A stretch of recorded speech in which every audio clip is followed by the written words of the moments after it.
Hello and welcome to this live stream. I'm just going to set an intention here.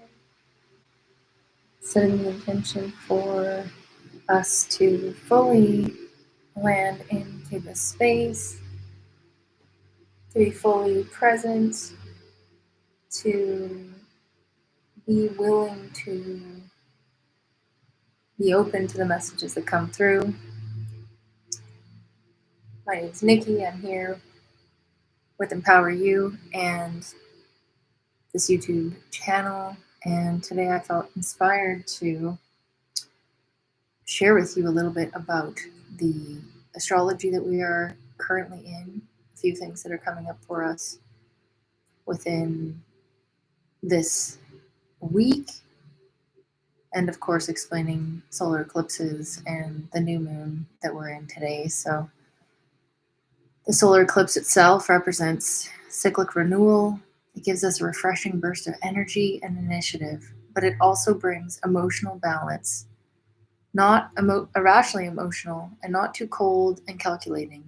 It means that all possibilities are on the table and you can rightly put yourself at the forefront of new plans for the future. While a new moon lasts a few weeks, the effects of this October 2024 solar eclipse last nearly 6 months up to the next solar eclipse. This is an excellent time for making a fresh start, turning over a new leaf, starting a new project, and you can also question old habits, behaviors, and beliefs and clear things that need to be cleared so that you can move forward in new and inventive ways, essentially helping you to progress further. So today I just wanted to show you, I'm featuring this rose deck. I don't know if you can see it here in our light. This is the Rose Pocket Oracle. I work with this quite often, and it's just a powerful way to connect to some of this energy that is coming through for us at this time.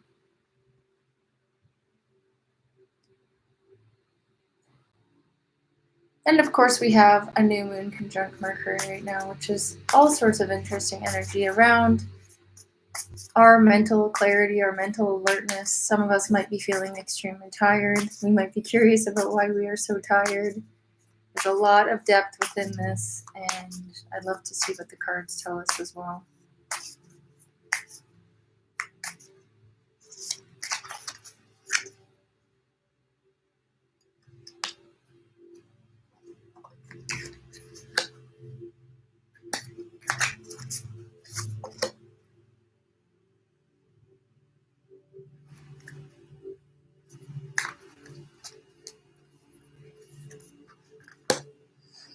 Okay, so we have just a few cards here that I see coming up in our journey today. So the first one here we have After the Rain, Silver Lining. Silver lining, hope, it's over, mercy. You can see that there. We have this woman coming into this rainbow, this beautiful sense of self. The moon is also there. It's so funny, actually. There's the new moon right in the corner. So you can see it on the other side there. So interesting. So this card is quite interesting, and it's very much connected to what we're looking at within this experience of Mercury and of Virgo itself. So we're talking about order and clarity, emotional clarity. We're talking about the scales. So we're talking about justice here. We're talking about, we have hope, it's over. So there's obviously some kind of intensity or something within our experience. Maybe it's even reconciling with our darkness, reconciling with those pieces of ourselves that we are not accepting fully. And it gives us the ability to really look forward and to say, okay, there's a silver lining within the experiences that I've had, and we can move forward knowing that there's hope for the future and that I need to be in a state of grace, of surrender to what comes next. So this card is extremely powerful in understanding our journey on the path.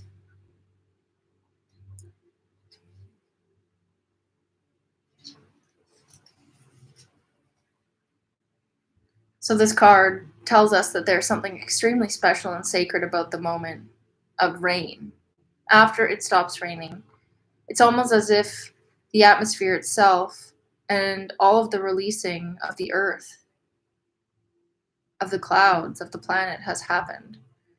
We have been replenished, we have been nourished. It's a similar feeling to the moment after we stop crying.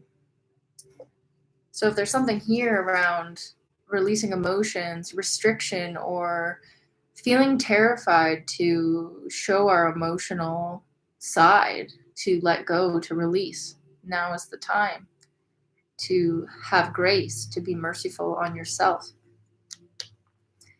As these healing waters of our tears fall, they activate oxytocin and endorphins, which create a shift in our feelings. What was once overwhelming is now possible. And while we may not know it consciously, growth will follow. This card is all about hope, healing, beginnings, and endings. And as I know from the moon, from the energy that's coming up, which I'll explain as well with the influence of Lilith, the black moon energy of this next few days and into the next few months, basically it's showing us that things are ending, but they're also beginning at the same time. So it's almost like we need to let go so that we can begin again. So this card is reflecting the same thing. So if you've been going through a challenging time, this card is here to reassure you that things are about to ease up. You've been through the worst of it, and now hope is here. These past weeks, months, or even years haven't been straightforward. They've likely asked you to dig deep and endure hardships that have tested you, but now, at long last, there are smooth seas ahead. You've learned what you can and how you've grown, and this can never be taken from you. Now it is time to enjoy the warmth of the blessings that life has in store for you. Glorious new beginnings are possible. And here as well, I just want to prompt you. There's a journal prompt that just came through that I wanted to share, which is what is within your physical space, what is within your emotional space that you wish to release? What within your emotions or your physical body, your emotional body, are you able to release? It's a great way to move forward within that energy and to journal what might be possible on the other side. So going back into this energy of the Mercury, the Virgo, essentially with Mercury itself, it's at 1 degree 28. And basically right now it's almost like that's the energy of the beginning again. So we've got this awareness of our communication, of our alertness, our quick thinking and adaptability. Those are all essential parts of ourselves. And that we are essentially interacting with these parts of ourselves and maybe remembering parts of ourselves that are so important. And that, this alignment, this Mercury influence helps us to basically move forward with that and to really understand the connections and interweaving of the people around our life that are so pivotal to what's next for us, as we'll get into moving forward with this video.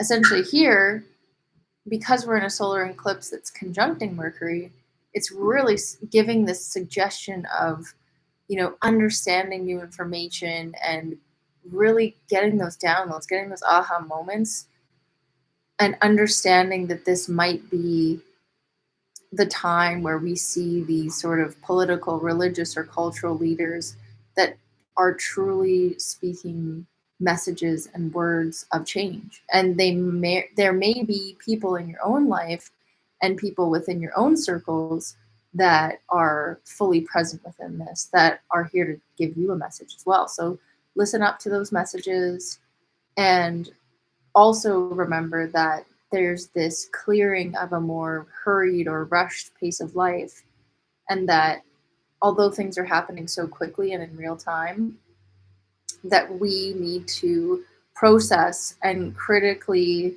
see things coming up in our reality without making big decisions, because we might get into a state of feeling anxious or confused or just not being able to really move forward with clarity. So keep in mind that is really present here. I feel like that is essentially what this next card is telling us all about. You can see it here, the Mystic Rose. This is all about humility and grace. Devotion, humility, humanity, grace. So obviously we need to give ourselves grace. We need to remember our humanity. We need to really deepen into our hearts and really start to recognize the difference between our old pace of life and what is emerging, what is coming up and moving forward within us as we go through this moon in Virgo. So the moon in Virgo itself is really related to order, clarity, like I had said before. There's that element of the darkness within us and our inability to face that. But this might be something that is coming up from our previous timeline, from either our childhood, previous lifetimes. And really the big download here for the moon in Virgo is that really, suppressing our emotions and going into solitude can challenge us. It can really take our ability to trust, our ability to, give ourselves grace, something to be blocked, something that might not move forward, something that might be stuck. So what we have to do here is just to really trust and let the flow of Virgo and the moon itself and the new moon representing creation and being able to open things up and start a new path, that maybe this is a time where your expectations, your ideals are not here to stay. So keep that in mind. Maybe this is a time where you let go of those preconceived ideas of the world, of yourself, of how your emotions should be. I really shouldn't feel this way. Why am I feeling this way? Try to just have some humility and grace. Remember your humanity. Remember that when it comes down to it, we're only humans having an earthly experience. And that's the most important thing I think that card can show us and really give us, especially knowing that Virgo supports us with that as well. And if you've known anyone that's a Virgo, if you've understood the Virgo energy, then you will understand this message of the scales, of the balance, showing us the balance between the hurried life and the slow lane of life.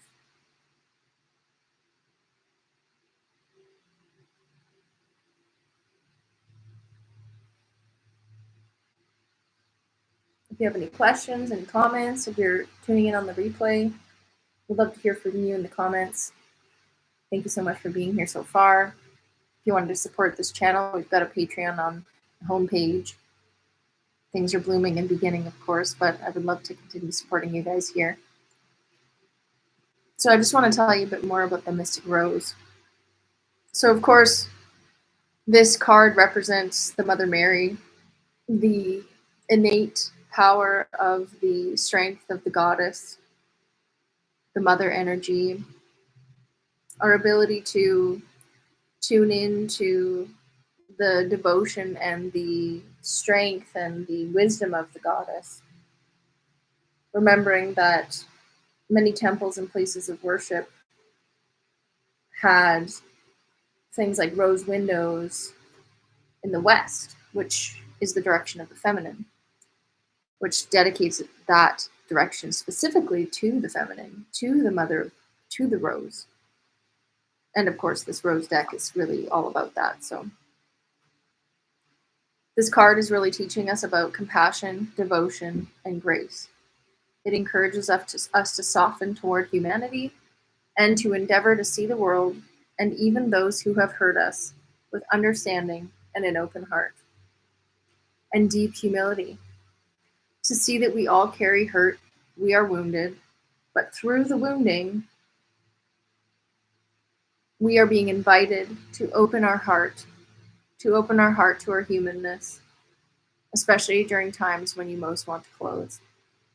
So, of course, that really speaks highly to Virgo, to this energy of, oh, well, what's the point? Why am I even doing this? But really realizing that it's not just about what I need to do or what I should have done or, who I'm supposed to be, but really to let go of that and let the flow of life really be trusted fully within our journey. And of course, the last card. You can't make this stuff up, obviously. Trust the seasons. So we have change, we have transition, we have growth, we have cycles. So of course, being in an eclipse energy that we are in now until next year, trusting is essential. And I just want to explain for a minute this other aspect that we're in now with the moon is that we have this conjunct with Lilith.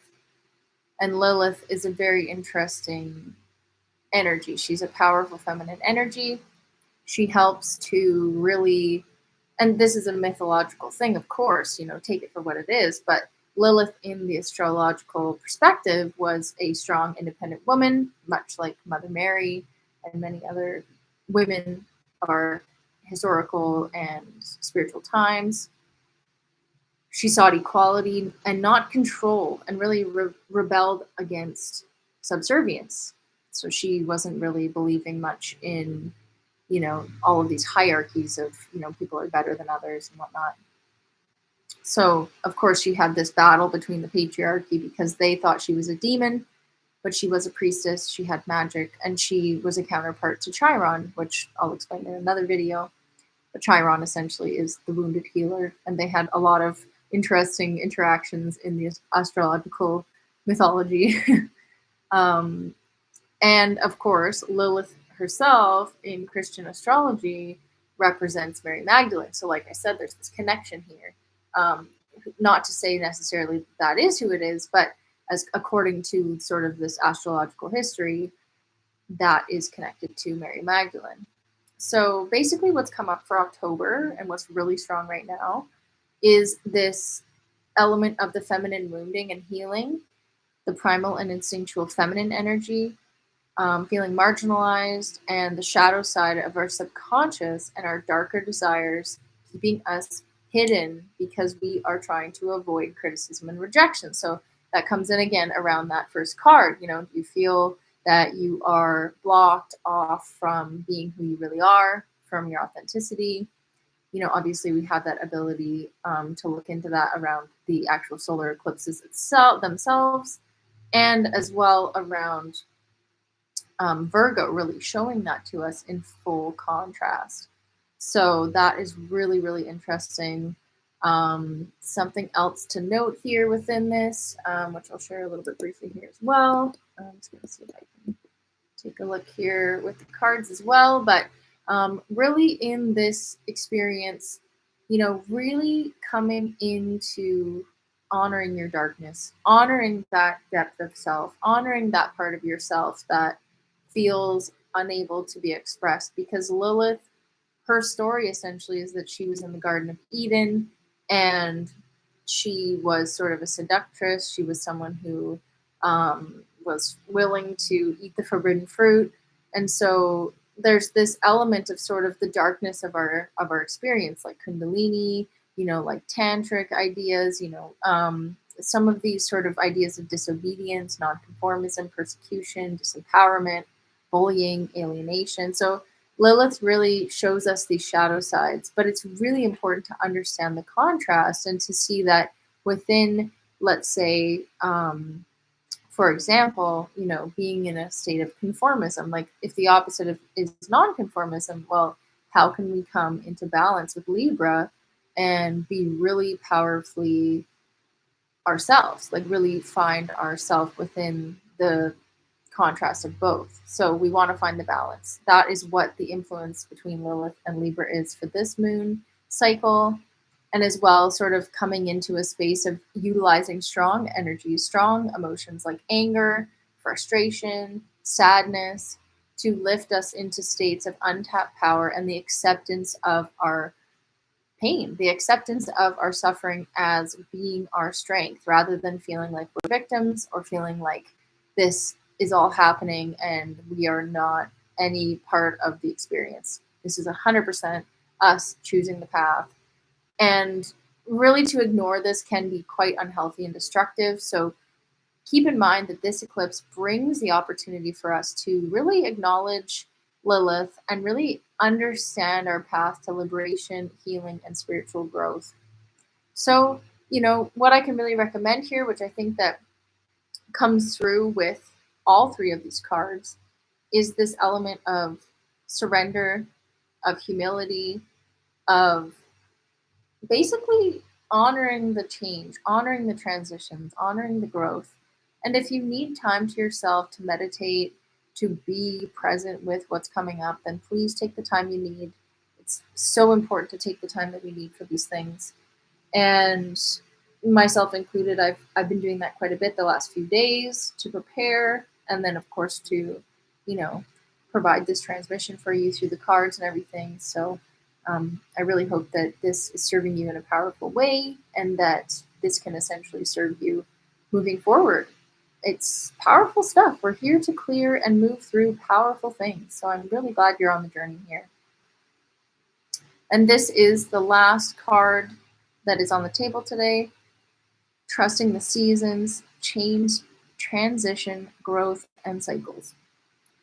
So of course, this is related to our disconnect. The disconnect between earth, seasons, phases. It leads us to believe that we should be in full bloom all year round, but in reality, that is not true at all.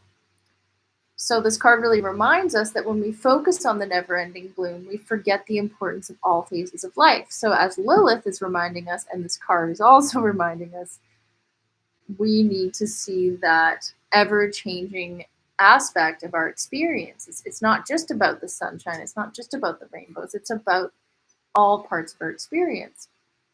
We're not meant to stay the same. Our relationships aren't meant to stay the same. Nothing is meant to stay the same. And you could be married to someone, you could be in powerful relationships, friendships, family connections.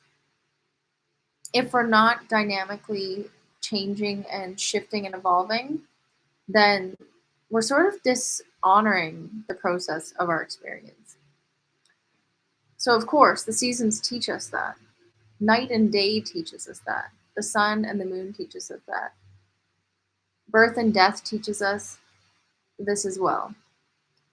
We may return to a place, a person, or we want to reconcile a certain time in our experience, but it may be different than what we remember. Nothing is static. So the more that we try to control things and stay the same, as I had said earlier, with this Libra energy sort of coming together with the conjunction of Lilith, basically it gets us stuck in a place of being out of flow and not honoring the flow of our life. And of course, change can be scary for us because it means we have to surrender to the unknown of being in between things. Not being who you were and not being quite who you will become. But it does require one thing, and that one thing is trust. There it is right there, trust. So really trust this changing time. Really trust this shifting, this unfolding. I don't know if you can see that card. It's really powerful. You see these different versions of ourselves, and it really reflects the energy of Libra as well. It reminds me a little bit of Gemini as well, which there is some influence of that energy as well, because Libra itself is an air sign, and so is Gemini. So there's a lot of interesting coincidences there. So just remember that the more we resist the change, the further we are away from who we are becoming. When we embrace change, we embrace life and nature. Life and nature. Life and nature itself and us are forever becoming who we were born to be. And the last journal prompt I want to give you, because I have 2 for today, I want to ask you to journal around this, because there's this factor of trust, of hope, of humility, of grace. So how can you give yourself grace within the change and transitions of your life? How can you give yourself grace within the change and transitions of your life? So I really hope that those journal prompts and these cards themselves have really given you insight, have given you the ability to be present, to show up fully, to really act upon these things, to take the time that you need to really be in relationship with these different aspects of yourself. So thank you so much for tuning in today. And like I said before, this was the Rose Oracle deck, a really amazing deck. If you have the chance to get it, I can definitely post it in the comments as well. Just a really powerful deck. It's, of course, a Rebecca Campbell deck. She's amazing. So thank you so much. And we'd love to hear from you about your thoughts, your experiences through this journey of Libra and the influence of Lilith. Thank you so much for being here. And we'll catch you again next time.